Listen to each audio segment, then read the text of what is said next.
And welcome back again, Wizards, for another episode of the Wizard Factory podcast, where you subscribe for weekly videos exploring deeper knowledge of the universe and yourself. Today we are joined by Sean Black, the Norse Pagan Shaman. And the topic that we'll be covering in this segment is essentially what it means to be a pagan shaman type, practitioner in the modern world. These are very old ideas and pathways, but we are navigating in a reality field that is unprecedented in history. And finding that balance is a really important thing that we think we can really dig into and find some interesting things to look at here. So without further ado, Sean, welcome to the show, first of all. Thank you. I appreciate it, guys. Thank you very much. Great to have you, man. Thanks for joining us. Yeah.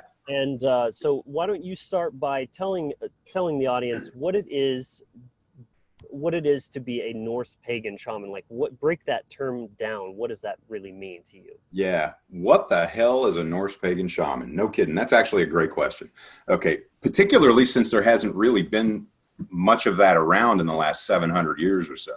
So I was sort of tasked with defining that for myself. And in the process, I made a definition that's actually pretty damn hard for even me to follow, but I'm doing my best. So when we look at our ancient, if you look at Neolithic shamanism, what you'll find is that it's based on three things, or it's based on two major factors, right? Animism and ancestor veneration. And those drive most of it. But what's actually being done, what are the responsibilities of a Norse pagan shaman in a modern, or any pagan shaman in a modern context? What we're looking at is the responsibility of empowering your people in three areas mainly: mind, body, and spirit. Okay. So taking care of your folk, okay, and cultivating the folk soul within those people in those three areas.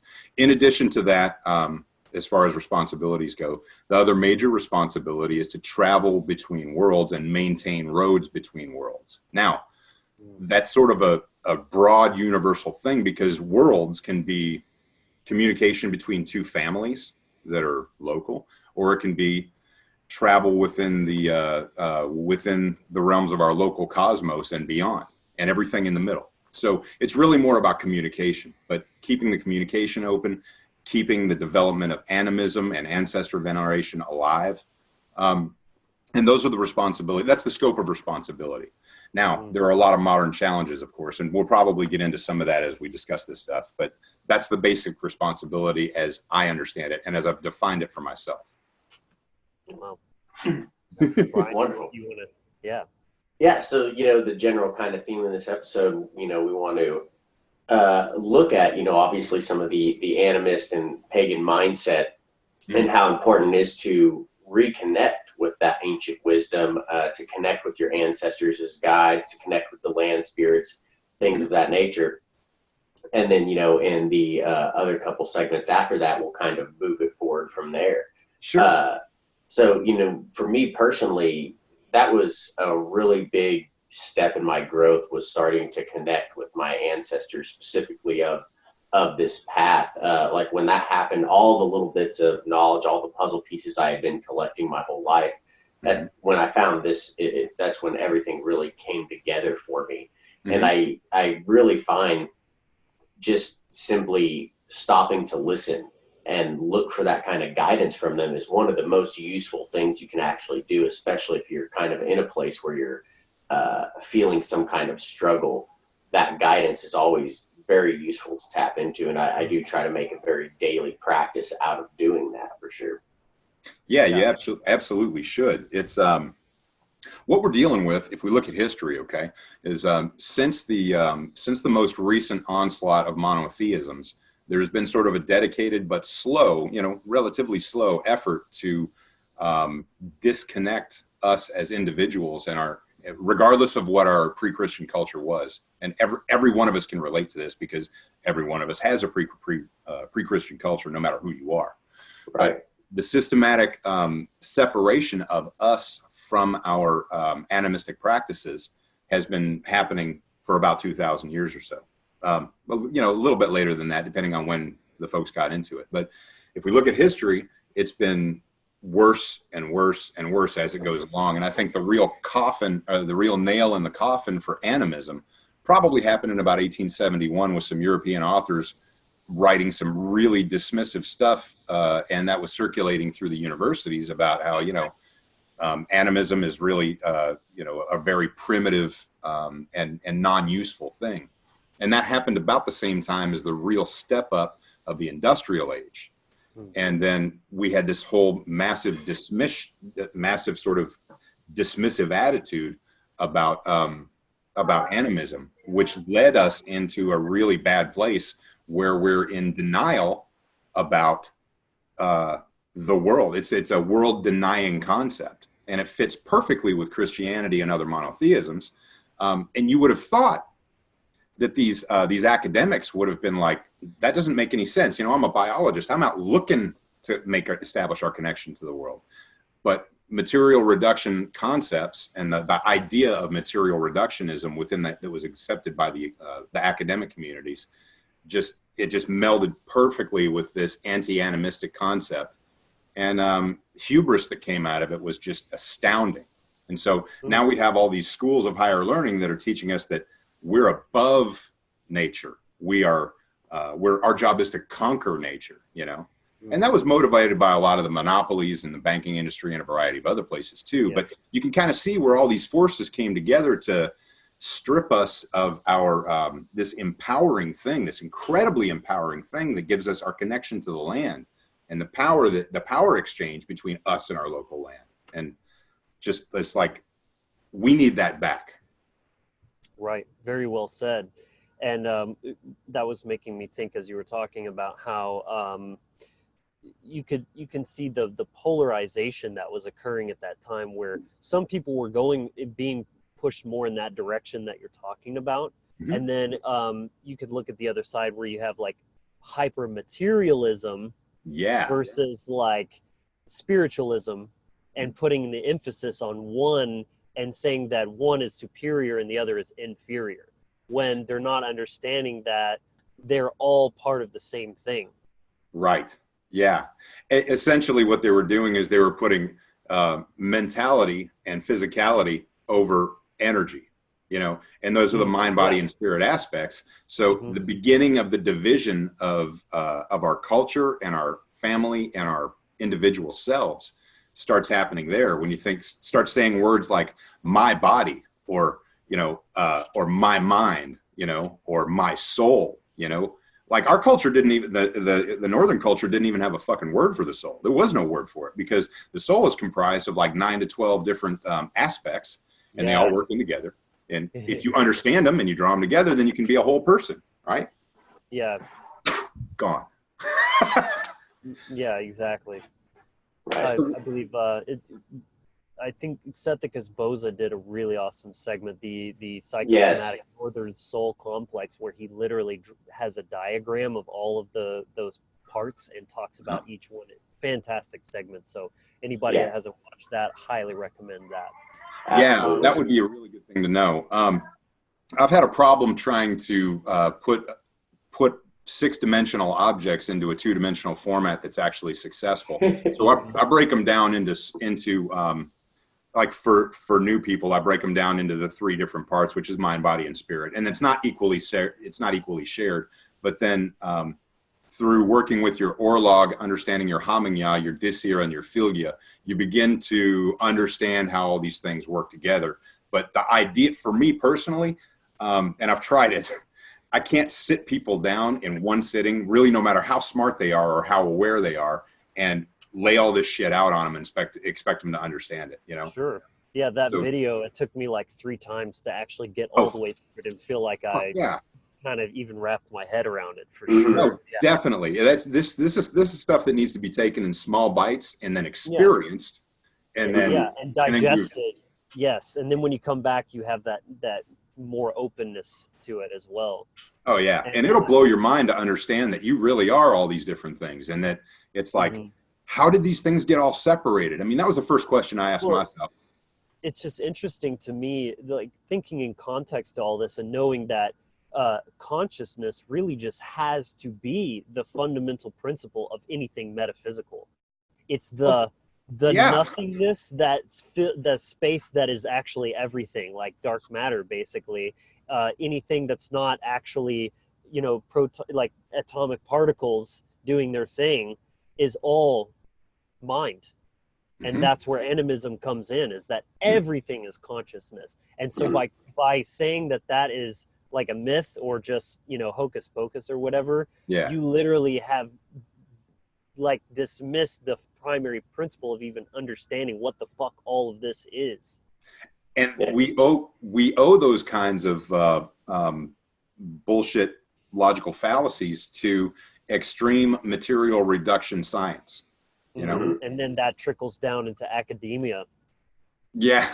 Yeah. Well, I mean, academia benefits from promoting that kind of stuff. Now, when I say that, I like to call these guys lacademics, because we have real academics out there, but we also have lacademics that are interested in, you know, their hubris is really their greatest enemy. And, Yeah. and it's also promoted because there's a bunch of different ideas that really, that the folks that own the universities or control the universities, And the they're, curriculums, the books. they control every bit of it, you know? Yes. I mean, evidence of that. I mean, I can give you an example of that within medicine, right? You know, the Rockefeller Foundation, what they did with the chemical companies and systematically enforcing their flow with the medical schools in it was 1903, 1904, something like that. They were purchasing it all at once, and now they control the whole freaking industry, and now it's a medical industrial complex instead of a healing arts thing, you know? So, Right. and I deal with a lot of that kind of stuff because as a shaman, medical is part of my responsibility, but it's really not medical. Okay. It's empowering the body and the way you feed it and all that. And Right. Well, that you're flows directly into animism as well. So, I mean, it's understanding all connected, all understanding connected. the law of correspondence, that all physical manifestations, you know, are born out of the plane of causality. So if Exactly. you have that understanding, you go to the root cause of the energetic symptom, or what's sick about it, then you're healing it from inside out. There's a great chiropractor that does a lot of educational videos on YouTube and stuff like that. His name is Dr. John Bergman. And I was astonished when I first ran into this guy because he was doing this. He was teaching the same thing that shaman have been teaching forever. And that is that there is no such thing as disease. What you actually have going on is your body. What you're calling disease is your body adapting to the circumstances that it's in that have been placed on it by external stimulus. There's nothing more to it. You're not at ease. You're diseased because you've been thrown off of homeostasis. That's what Exactly. medicine means, to bring to the center, to bring to balance. Like to meditate. Medium, yes. Same thing. Center. Yep. So bring to center is really what it's about. And, you know, we've got guys out there that really had a good handle on this. And some of the first ones that actually put pen to parchment were like, who we refer to as the father of modern medicine, and that would be Hippocrates, right? And he wrote two things that we totally fucking ignore in these days. And you'll see how this applies to animism, but let food be your medicine and let medicine be your food was one of the things that he said. Super important, totally ignored today because it doesn't jive with the medical industrial complex. And the other thing is, he who is not his own doctor is a fool. So that means you have to get in touch with your body. You have to understand it. You have to know how it works. These are basic things that, like, the way I teach it, every heathen should understand how these systems in your body work. Yeah. Every single one of us. Because when you understand that, then there's a whole bunch of shit that's alleviated from you. And it's not like you got to go to school for 4 years. I mean, you could learn this in 3 months of study, you know? Well, and that's really thought-provoking as well, because to me, it really lends itself to the ideals of sovereignty. You own yourself. Like, it's either that, or you're trusting, or you're outsourcing. It's the same as you're trusting a politician to take care of you, or a doctor, or a car mechanic. Like, you're putting your well-being in the hands of someone else. Yeah. And it's fine to do that sometimes, but you better be informed. You can't trust someone else unless you know what you're looking for, right? Like, you have to have the information yourself, so that you'll catch it. If they're full of shit and they're trying to exploit you in some way, you'll be like, wait a minute, I know what you're up to. Mm-hmm. Yeah, absolutely. And let's face it, man, you know, that whole complex is made up of contractors, right? And, you know, and they're just like any other contractor. You know, what do you call the, what do you call the dumbest guy that graduates medical school, right? What? Doctor. Yeah. So that's what the dumbest guy is called. And so, and you've got from him, the other 50% up to average are not too fucking bright either, really, as far as what they do. So you got to put these things in you got to put this in a construct of reality that you can understand so that you quit buying the bullshit that's being fed Right. to you. And that comes back to animism, because if you can't understand this, how in the fuck are you going to understand the trees and the rocks and the river and all that energy? You know, I don't think that you can. Right. And there's so many people out there that are in today's day and age. This wasn't such a big deal when I was a kid, but today there's so many people out there that are so out of touch. You know, they're walking around doing this and they don't even like fucking look. Yeah, it's the zombie apocalypse, man. Right. Yeah. So that's what I'm up against as a shaman. You know, those are some of the things that we're working with Well, contemporary. as a modern shaman.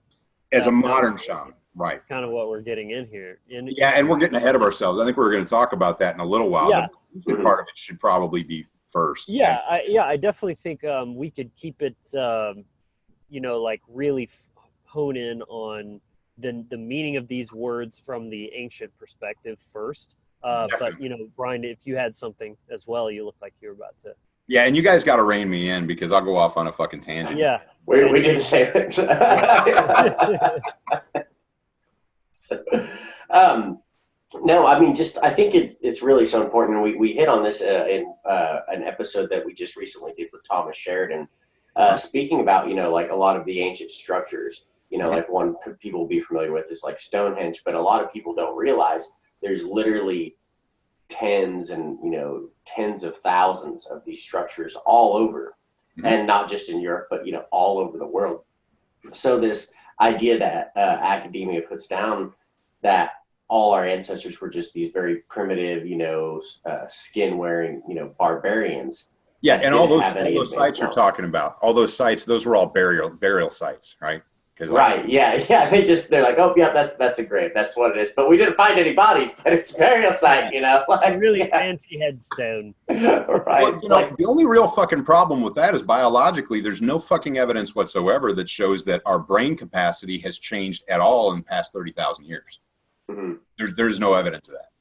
Right. Our thinking capacity and our intellect, there's no evidence that we're smarter now. Even, I mean, there's just no evidence that we're smarter right now than we were then. So where did all of that brain power get applied? Because you know it was applied. And, you know, we can talk about things like druids, and we can talk about shaman and Save Kona and all kinds of other, you know, titles and things. But your average guy was not a dumbass. Definitely. So, and certainly just because he didn't particularly engage in a written language, that doesn't make him a dumbass either. Okay, that means that he really understood his environment, probably. Right. Yeah, because you're interacting with everything first, you know, right. And foremost, and you're staying actually, you know, focused in your reality field. Yeah. So yeah, just this. So we got really brilliant people that put all these stones out and were able to set them up exactly where they needed to be for various purposes that can be easily understood if we were as smart now as they were then and approached these sites with that kind of intellect and actually, you know, committed ourselves to understanding what we were doing back then instead of embracing the hubris of, well, we're so much smarter now, you know, because we have... compared to what? I have a degree. No, it's right here. I have a degree. Yeah. The circle jerk. A bunch of other smart guys said I was real smart. So. Oh yeah, I love that. And these guys, they write all these papers, and they're basically love letters to each other, and because nobody else can fucking read them, and it really doesn't help any of us, you know. But you have some guys like Dr. Jackson Crawford and Arth Harger that bring some of this bullshit down from the ivory tower so that we can all appreciate it and get into it. And those guys help me a lot. But yeah, have you heard of Rupert Sheldrake? No, I haven't. Dude, yeah, that guy's something else, man. And if you start with something, check out his TED Talk where it's called The Science Delusion.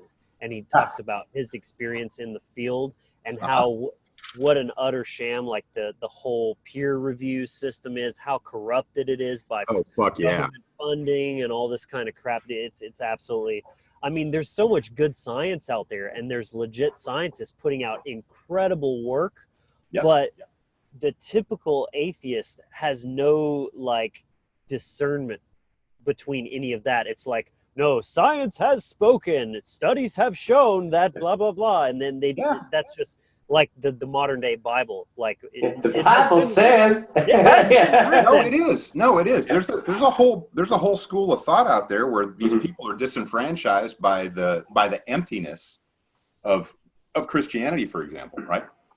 It's just so fucking empty. It's a dialectic, though. Right. They're taking that same understanding of that they learned from the Christians in many cases, and just applying to a different thing, and applying it to science. And I run into the same problem with heathens that are in the beginning, and they're having a really hard time because they're taking Christianity and trying to apply it over the top of this this format that's totally foreign to it, and they don't get it. They're like, hail Odin and hail Thor, and Thor protect me, and right. Can Odin help me find my keys and that kind of shit? Will they send good vibes my ways? Exactly, yeah. And I'm like, dude, the three brothers gave you everything you need to negotiate this entire reality. 1,000 likes and Odin will save this poor boy's Whatever happened to walking out into a parking lot and throwing a fucking spear over the parking lot and claiming every car in that as a sacrifice to Odin? Can't we do that? I'm getting off topic, guys. I'm having fun though. It's good. We like to have fun. I want this guy's name, Rupert. I'm sorry, Rupert Sheldrake. Sheldrake, got it. Yeah, I want to check him out. Very interesting ideas, and lo and behold, he puts them out, and the whole science community is just like, heretic, excommunicate him. You know, it's such a cult, dude. It's insane. And that's the thing, is that, I mean, we talk about Christianity a lot because it is like sort of the most prevalent in the West, official, cultural religion. To us personally. But there are so many religions, and to me, we're not talking about spirituality. There's a reason those are two separate things. When I use the word religion, it's pretty much interchangeable with dogma. And government. Well, government is a religion. It's a dogmatic belief. Okay. So that's what I mean when I say religion. I mean anything that's a dogmatic belief. And what makes that is that I put it like this. Knowledge is a belief which is true. Dogma is a belief which is untrue. So when I say knowledge, I mean knowing something, like really knowing the truthfulness of something. Otherwise, it's just a bullshit belief that you're clinging to, even when presented with conflicting evidence. That's called cognitive dissonance. Right. Yes.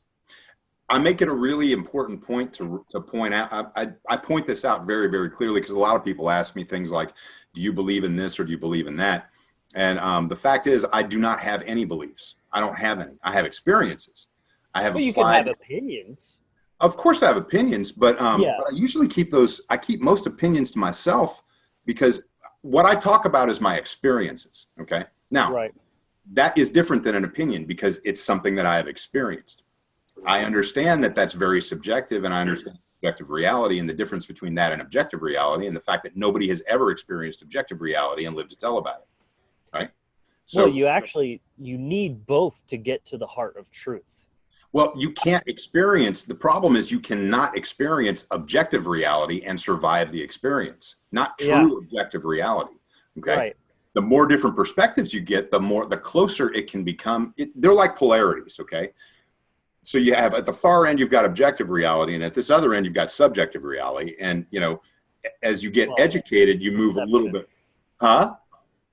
I like to say perception instead of reality because I think it creates more confusion. There's already a lot of confusion about that. Like, oh, it's just my reality and your, my truth and your truth. And there's only one truth. There's only one reality.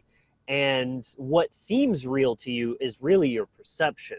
And perceptions can align with truth and reality, but not always. So I just like to make that distinction where Sure. truth and reality exist outside of us, as far as like, I mean, we are truth as well, but outside the subjective experience, and everything else is a perception that may or may not be in alignment. I understand, but there's a way to, the way that I explain this has to do with the Hermetic law of polarity so that we can understand it a little bit more clearly.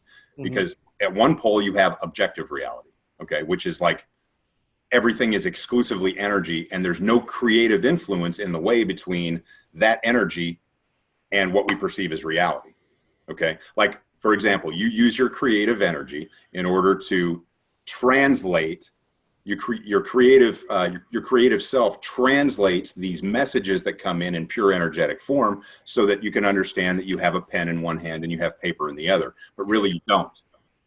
You don't. There's just energy, okay? So without those two things, that's why I'm talking about true objective reality is just flows of energy that are moving around. It's not even really perceivable by us in our current state of consciousness because we can't. So we have to use creativity as a buffer that takes those energetic flows and turns them into objects and things, okay? And it's important to explain it that way because as we develop through higher and higher states of consciousness, we will see things closer to objective reality and it'll scare the fuck out of you. You know, like if you've ever had a DMT experience, that's somewhere in the middle between subjective and close to objective reality. What you're seeing, what you're experiencing. So come back over here to subjective reality, and that's where we are right now, and that's what we have in common. Okay. I went off on a tangent. I hope you guys don't mind. I mean, what that reminds me of is very much, you know, like in the mythology, we see, you know, Odin as the wanderer, you know, and one of the reasons he can go into the realm of Niflheim is because he's one of the only beings that he can be ripped completely apart and still pull himself back together. Yes. Because he's moved past that sense of self. So it's that realm where there's all the potential there, but nothing of form. And that's the true reality. And then, you know, the step, the when you have that sense of self, the more you come into a being, eventually you end up in the physical reality, which is on the other side of it. Yeah. Yeah. That's a good way to explain it too. Another way, and since we're talking about ancient perspectives, I want to dive into one that's very helpful as well. We have Niflheim, which is from a scientific perspective, is the slowest moving atoms, like atoms that are barely moving or maybe even not moving at all. Protons are frozen, okay? Right.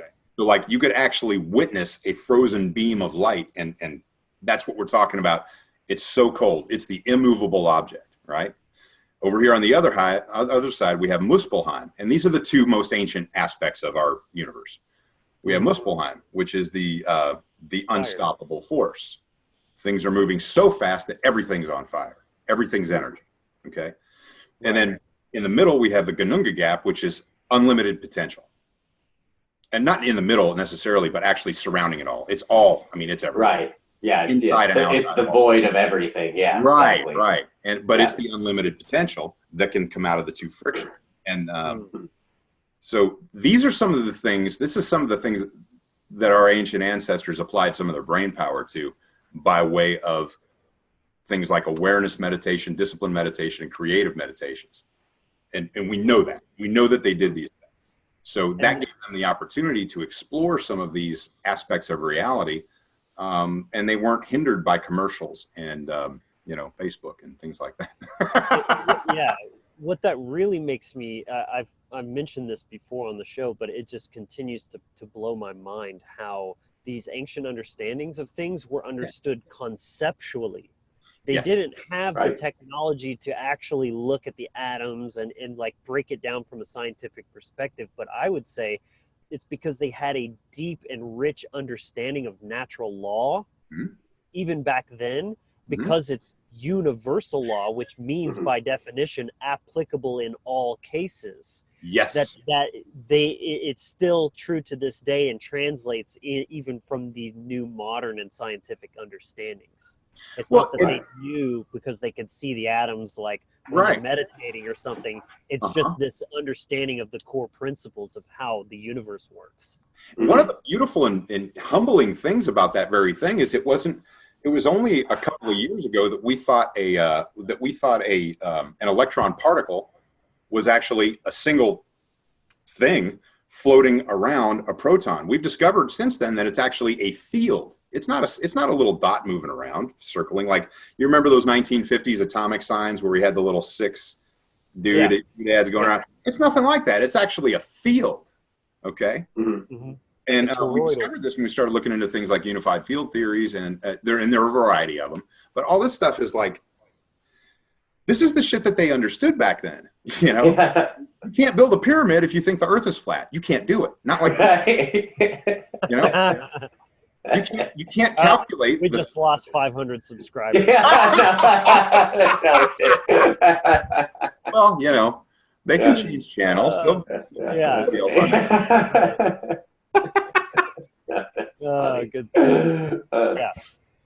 So let's dive more into the terminology. So you know, because we're still kind of, you know, we're still a bit of a new platform. We're still trying to lay the foundations so that moving forward we can always refer back to the earlier episodes where we're really getting into the fundamentals. Sure. So could you, Sean, describe briefly what specifically animism is to you, and what shamanism is?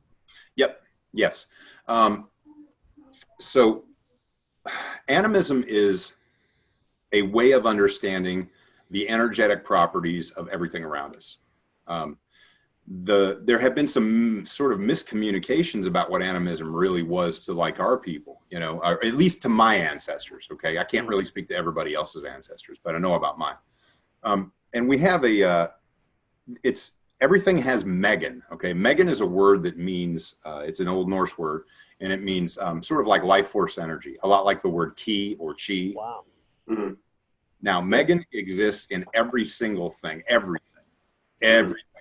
No, see, sorry to interrupt you. No, go ahead.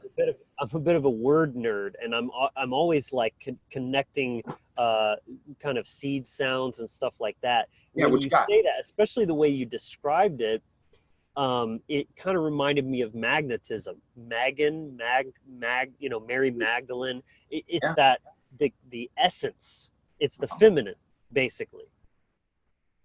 That's cool. That's probably it's the thing about it is that it has a balance of both. So it certainly has feminine qualities to it, absolutely. But all energy moves in a fluctuating state. Okay, and the speed of that frequency determines like how dense it is or how light it is. And you know, we could use a diamond on one side of that to, if we're going to use the polarity model again, we could use a diamond on one side and a beam of light on the other, and then everything in between. These are all expressions of energy based on their frequency and various other things. But that has an esoteric component to it, because part of the model, the shamanistic model, is that all things have a mind, body, and spirit aspect to them. Now that includes like problems have a mind, body, spirit aspect to them. Plans, you know, all these kinds of, anything that's a noun has all 3 of those aspects to them. You just have to figure out what they are. And once you do, then you can sort of understand how to connect things together a little bit better and understand the flows of energy. That's where divination, that will ultimately lead you to things like divination. So you're saying that this Megan energy is like the triality of all things. That's a great way to put it. Yeah, I would say that's a really great way to put it. Beautiful. Love that. Megan is the representative of that energy. Now, different, like obviously living things have slightly more complex sets of vibrations because they consume other things, so they include those flows of energy within them. Okay, but animism is the nature of all that. Okay, shamanism is the way we go about understanding that, and also the way we go about understanding ancestor veneration, and also the way we go about understanding self and all of its components. Yeah, so you've got natural law, yeah, understanding these core components, and that's sort of the objective, the out there, the psychological aspect of the in here, and then your kind of, I mean DNA and like your genetics and all that the lineage, that kind of has, I feel like that kind of mixes into both. It totally does. Yeah, your DNA. Yeah. I mean, DNA itself is the double Oh helix. yeah, Like, yeah. it's both intertwining. So Yeah. Yep. really poetic, man. It really Looking at is. the universe. All those physical aspects that you were talking about are actually, they are really great. All the physiological aspects are really great material representation of Orlog, which is our primal layer. That's what we inherited. That's what, it's what our DNA is. It's all those things combined, the energetic flow of it is called Orlog. And then what we have as a physical representation of things like DNA and the cells and how everything works in our entire sort of existence is a sort of a material representation of those energetic flows. And those energetic flows represent that objective reality that we were talking about before. That's why they're a little bit difficult to see, because you have to tune your consciousness in to be able to understand what Orlog is, for example. Yeah. Right. Brian, you want to add on, riff on that a little bit? Yeah, well, and I think, like I said, it's so important to look and understand that the Animus Perspective has such a more complex understanding of the way they go about looking at things. It's not just centralized like you see with monotheism. The God is centralized, the government centralized. Yeah. There's the understanding that the mind is made of a lot of different parts. We talk about the three levels of the self. You could look at as like Odin, Billy, and Bay, or you could talk about you have your conscious mind, your subconscious mind, your unconscious mind. It's this multi-layered understanding, and it's important to understand each one of these pieces and variables and how they are operating with each other. So to move, if you say you were raised in a home that was from a monotheistic background, or even just in a culture like those of us here in the West were, whether you realize it or not, that programming's in there. If you're raised from that perspective, it's going to take time to be able to unprogram yourself and remove those filters to really understand the Animist perspective in its fullness, because it is such an in-depth endeavor. Wow, that's amazing. What you just said there, it hit me really hard, because looking at that overview of the centralization, the mono everything, I call it homogenization of everything, would it not be a form of like deep gaslighting? Because it's fuck yeah. It's oversimplifying the beautiful, complex, nuanced complexity of the universe and the infinite fractalization into this one little, it's just that. And then like forcing that belief on you. Even as that's disconnecting you from nature. Even as a species, as humans, the idea of homogenizing ourselves is one of the things that it's so unnatural and potentially devastating, because the reason that we even exist is if we look back through all of the destructive natural things that have happened, and if you understand geology, there's been a shitload of them, like comets and all kinds of like real extinction events that have happened even since humans have been around, right? When you look back at all those things, the only reason that we exist right now is because of the diversity that we had. Yes. And the celebration and appreciation of how different each version of our species and culture within our species really is.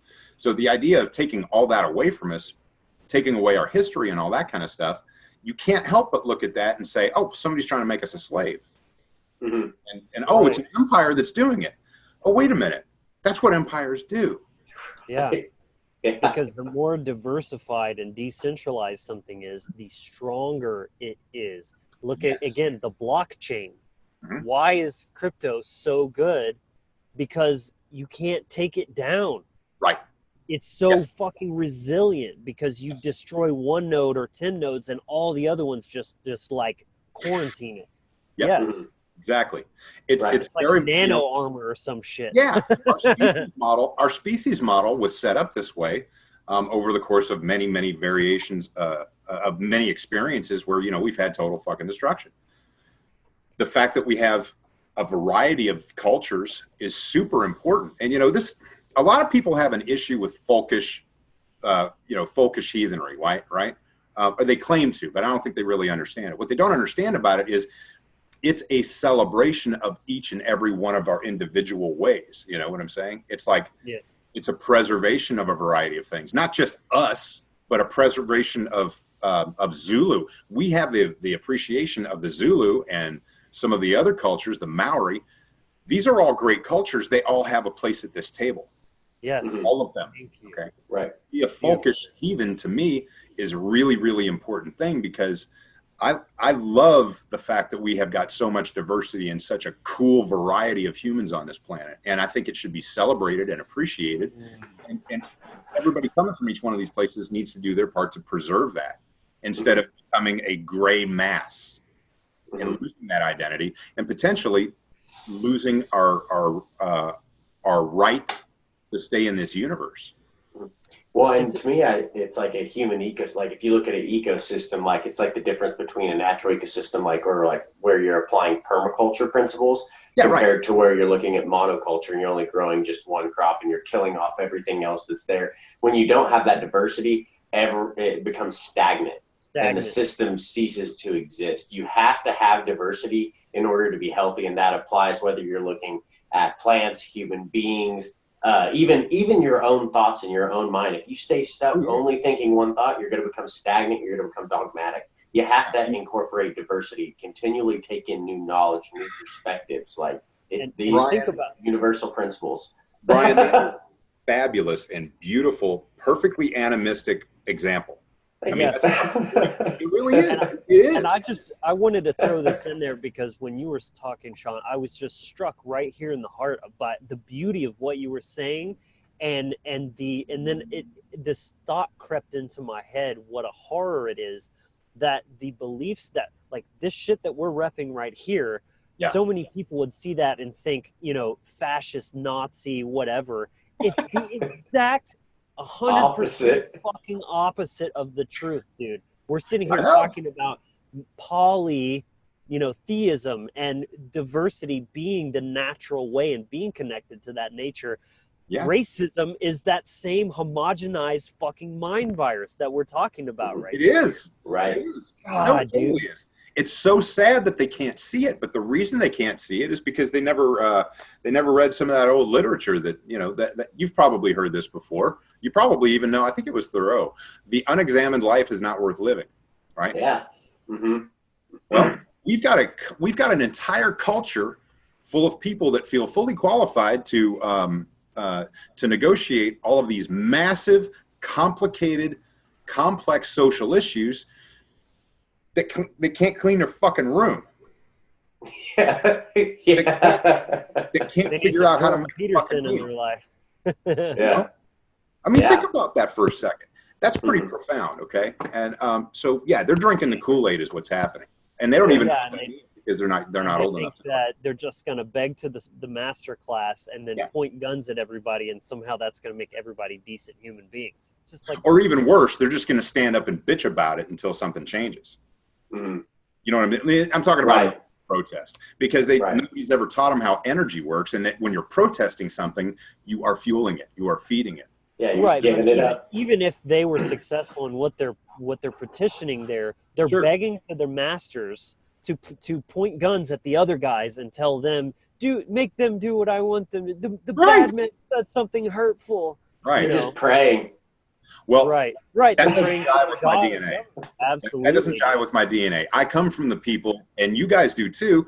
We come from the people who wrote the Magna Carta. Okay. We come from the people who wrote the Constitution of the United States of America. Right. We come from a variety of Germanic and Scandinavian tribes that were so bent on individual freedoms that they couldn't even come together as tribes until they had a foreign invader. Right. We value personal freedom, and we're not experiencing it right now. Right. Yeah. Yeah, it's very interesting. So, what that brought up for me, and kind of like shifting in the talk here, moving forward, how important it is for those of us, like in, modern heathenry, we're in this reconstructionist phase. So it is important to learn about what has happened in the past, to connect with your ancestors, to connect with the land spirits and nature cycles and things like that. But it's also important to incorporate and synergize with other understandings, such as the Hermetic principles. The Taoist tradition is a great thing to look at. The Vedic tradition is a great thing to look at. These other animistic traditions that have an unbroken connection to prehistory, excellent places for you, especially if you're trying to get into European paganism, and because it got so destroyed that it has to be reconstructed. So a great place to go back is to find those other cultures that have that unbroken connection. And again, as an animist, that's that diversity you can learn from either culture. To me, it doesn't matter what pantheon of gods you're working with or whatever. I understand they're all representations of some part of you. And you're just using different words to explain the same thing. So go and learn from those different cultures as well, and be able to incorporate those understandings into our modern understanding, and how that can help us not only take the knowledge our ancestors had and reclaim it, but to add more to it and continue to move forward. Would you like to riff on that a little bit, Sean? I would. And but before we do, I think we need to leave a little bit of space somewhere. Maybe I'll go into this and then we'll take a break. Yeah, we have a variety of. I'm going to use the brain as an example, okay? Because this is a good example. This is like folk soul brain damage, is what we've experienced with the past 700 years of interference from the Christianity and the monotheism and the empire that has changed its name over a variety of years, but still known as Rome to me. So here's how the brain works, right? When you've got damage to the brain, okay, certain parts of your brain will understand that part is no longer available, and it will start remapping around it, okay? Particularly with things like motor function and things that are really important. I'm not talking about if it's totally fucking destroyed. I'm just saying, you got a little damage, maybe a bullet went through your head or something, and some parts are damaged. Your brain will, if you're in good health, will try to renegotiate neurological tissue through there to the extent that you are able to begin having new memories and new thoughts and all that kind of stuff, right? Well, the folk soul, there's no reason to believe that if the brain works that way, and when you look at pictures of our universe, it looks a lot like a brain, maybe we can look at how the brain works and use that as a model of redeveloping our connection to our folk soul, right? Goes into some of the things that you're talking about. Maybe there's certain parts that are missing, okay? And if they are, we would be absolute morons to not go investigate what other very similar cultures, for example, India, what they're doing or what their unbroken chain shows, And the reason I'm using India is because there's the Proto-Indo-European migration where some folks went south into India and some folks went into the stories and the folk soul from an energetic perspective that existed. It may have split apart there, but it has a common root. Maybe some of the stories, maybe some of the other things are similar. Maybe they're not. But without the exploration and stimulating that part of your thought process, are you going to just stick with what we only have from the Norse that has survived the Christian onslaught? Are we really going to do that? Is that smart? I don't think it is. So what you're saying about looking at other cultures and using some of those things to bridge the gaps, I think that's a responsible thing to do if it's done responsibly.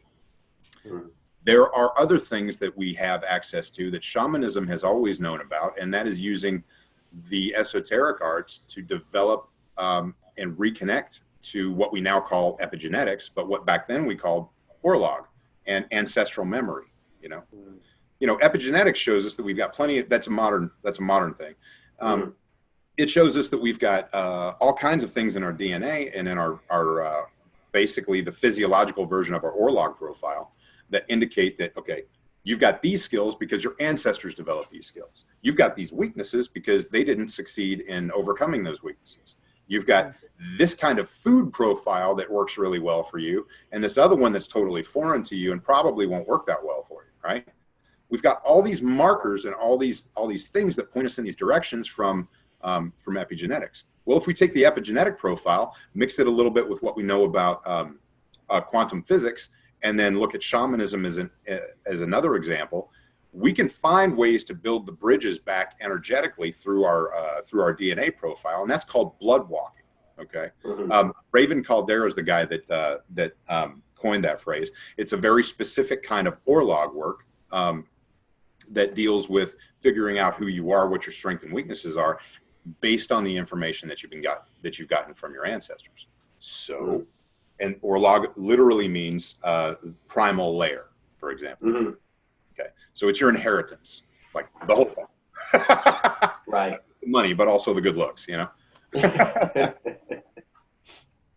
So there's a lot of things that are necessary to rebuild this bridge between us and our ancestors. Ancestor veneration develops this energetic flow, which opens doors within us to understanding the epigenetics, understanding the quantum physics, and understanding the real energetic flow of what they are. Now, like I said before, we have this creative thing, right? We have our creativity, which translates energy and turns it into something that we can understand as reality, right? Okay, so based on that premise, and that's not to be like totally inclusive and explain everything, but based on that model, okay, we're going to explain how Orlog works. So if you can tap into that energetic flow from your ancestors via ancestor veneration, then develop some discernment by working with your consciousness in awareness, discipline, and creative meditations to start with. Then you will have the discernment to be able to take these frequency waves of energy that are coming from your ancestors and translate those into things that are useful for you, instead of being stuck with the idea of the only time they reach out to you is either in dreams or in specific kinds of meditation, right? Mm-hmm. You can actually go out, view your Orlog, go to a specific ancestor perhaps, and experience some of the experiences that ancestor had that might unlock some things for you that are very useful, right? Mm. Now, that's a lot of fucking work and a whole lot of calculation, but luckily we have our Disir, which is the feminine flow of cultivating energy from our ancestral flow. It's a specific flow of energy that streamlines that into what we need for this particular existence, that's the most helpful at the time that we need it. They're a lot like the grandma standing on the porch with a shotgun, keeping your drunk uncle off the porch while you're in there studying and learning English or something, you know, in a cabin. Right, yeah. You know what I mean? Because we got a lot of that weird shit too. We got Vikings and all kinds of weird shit. Right, yeah.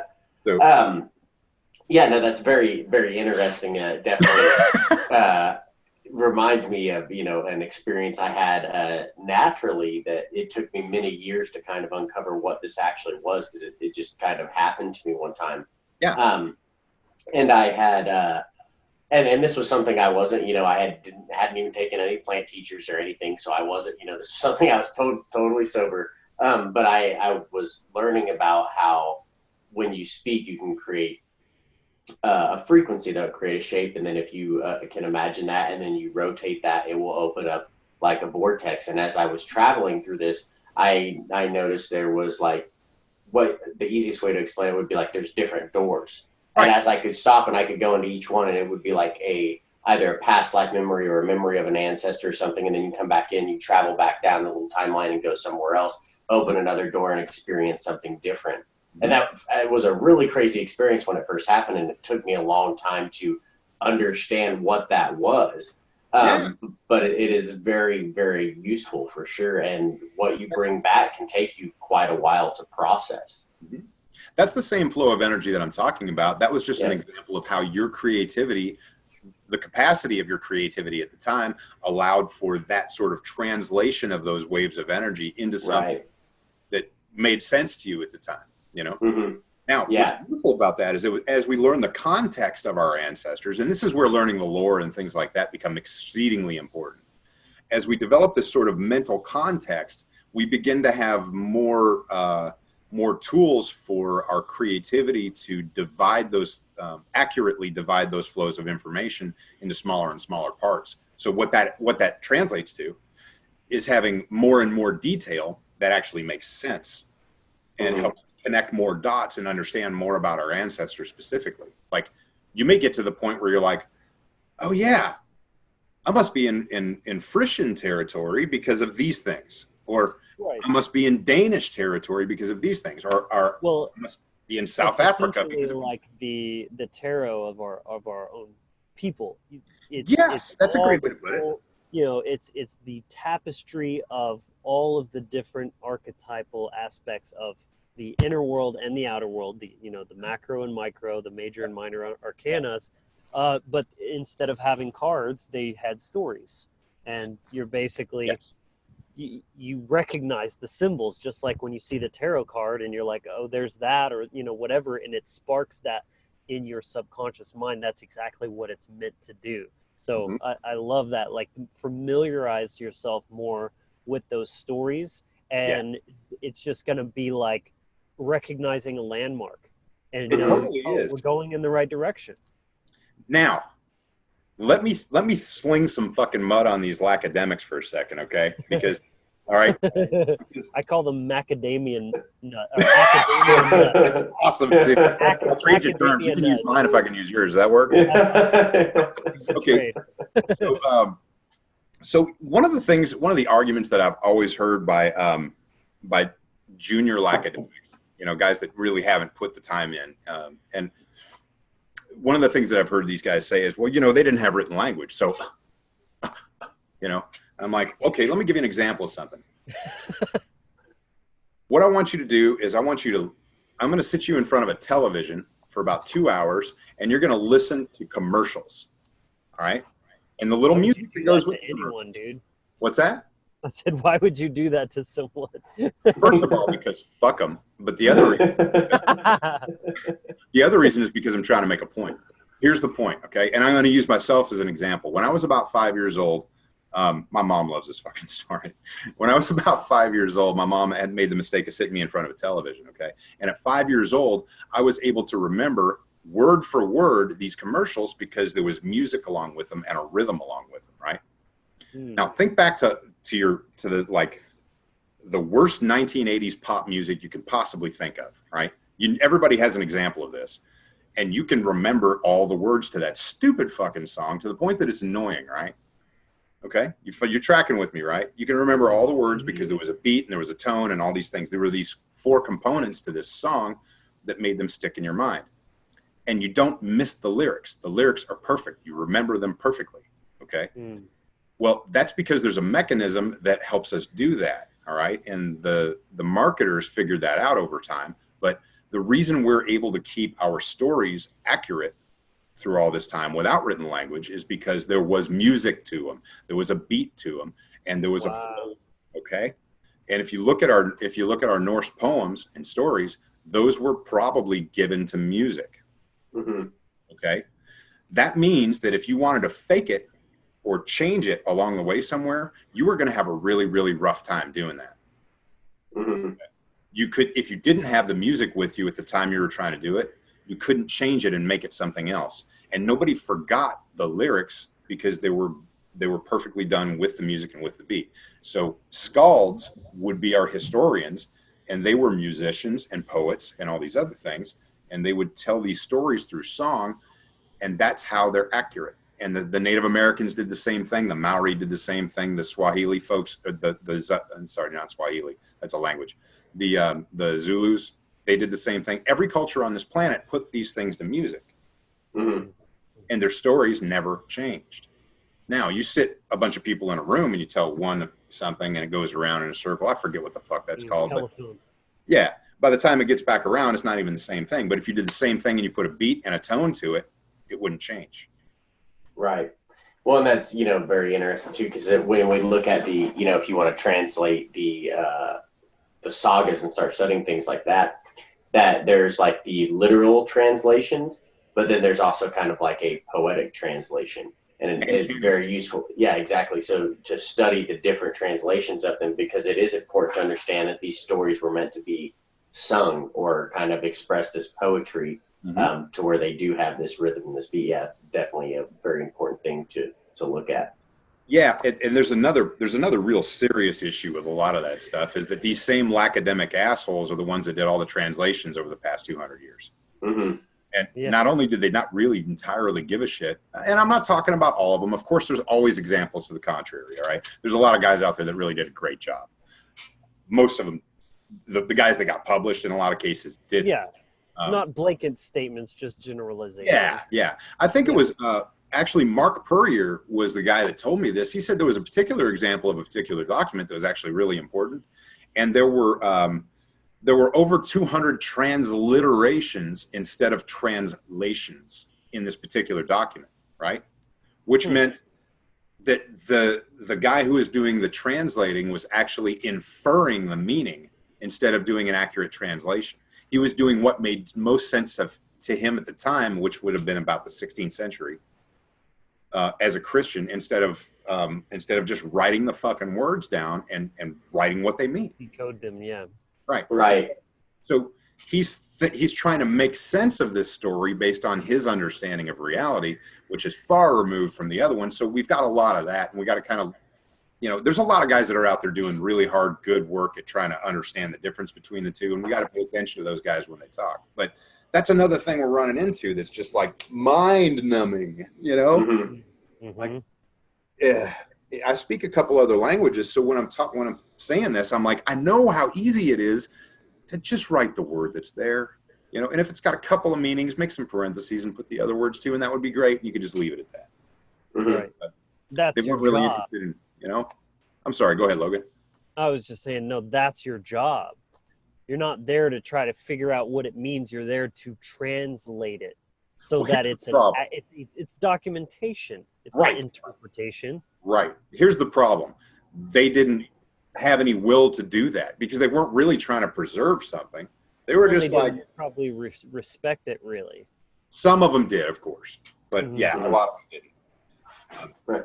Well, and like I said, it's like, as we talked about earlier, and how, especially, it's so the animist perspective and the foundational understandings of the animist mindset are so far removed from the modern or the monotheistic foundational perspectives. Yes. And when you understanding that a lot of the people, like even like with Snorri, he very much, still had Christian perspectives and filters that were still in there, that even he was, putting into some of those works. So it is important to study those. But again, like you said, the best access point for, and this is how I see it, is to go out into nature and learn how to connect and learn from nature, and then to access yourself, because you do have those epigenetic memories that it's literally in your blood.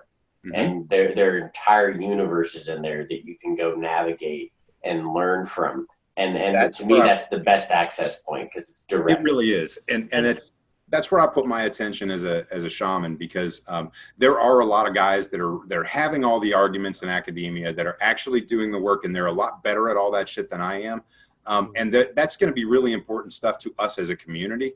But what I see as the focal point of what we need to do right now is really just like teach individuals how to be whole, connect them to their ancestors, connect them to their animism, so that when these other guys sort out all the academic bullshit and like actually have something for us to really sink our teeth into, we'll be ready for it, in a couple of years. In the inner work. Yeah. So they're working from this side. I'm trying to work from this side, and we'll come together in the middle in a couple hundred years, and everything will be really pretty fucking cool, I think. Yeah. But it's going to take a while. And that's I think a lot of the work being laid down now, because there's so many great teachers and researchers, that are out there looking in these fields. Like even, we weren't even aware of each other until, very recently, like within the last couple of months. And I just happened to come across one of your little Q&As that you were doing. Right. And I was like, okay, this guy's on the same track we are. I need to reach out to him. So, there's so much, but a lot of the work being laid down now really is going to be very important and be built off of, as this tradition continues to come back alive and develop further. Yes. What we're doing right now in this space is catalyzing this process that's already happening. But then again, in context to being modern day, animists and all that, we are using the modern technology, which is a sign of the times. We're very much Aquarian. We're in the Aquarian age. Like we're using technology and resources to connect and network and share information much more efficiently. And that's been a huge theme for me and Brian, and all the new stuff that we've been looking at. This Aquarian theme keeps coming up again and again and again. It's like mind blowing, really. And I think that brings us. I think that brings us into the sort of the now, as far as this discussion goes. Sure. So this is going to wrap up the end of our first segment here, and we touched on some interesting stuff. We really looked mostly at the past aspect of what we're getting into. And we covered some peripheral aspects, but I love that flow. We've definitely got some good chemistry going on here. I love that. So, Sean, why don't you tell the audience where they can find you? Sure. You guys can find me now. Right now, the best places to find me are going to be on Patreon or on that's patreon.com, or on Facebook. There's a few places to find me, and you'll be able to see me soon on YouTube. But on Facebook, you'll find me at Norse Pagan Shaman Facebook page, and that's my work page, and where you can absolutely definitely reach out to me there. Forthcoming, we have a YouTube channel, and we also have a see, the YouTube channel's going. Oh, a website is coming as well. Website, okay. Nice. Okay, yeah, that sounds good. So yeah, if you like content like this, be sure to subscribe. We do episodes every single week where we bring on other guests. We do talks and we cover a vast array of things. And we'd love to have you as part of the channel. Also, and I'm a subscriber too. Yeah, absolutely. Join the team. Yes. Well, we're in an age definitely of networking right now. So that's where it's at for sure. And so feel free to check out our website, thewizardfactory.com. That's pretty much a one-stop shop for everything that we're about. All of our products, services, podcasts, everything's right there, and you can contact us there as well, or at contact@thewizardfactory.com. And we'll put Sean's links down there in the description. Feel free to check all that stuff out. But that's going to conclude tonight's section. Thank you so much for watching, and until next week, be empowered, inspired, and encouraged.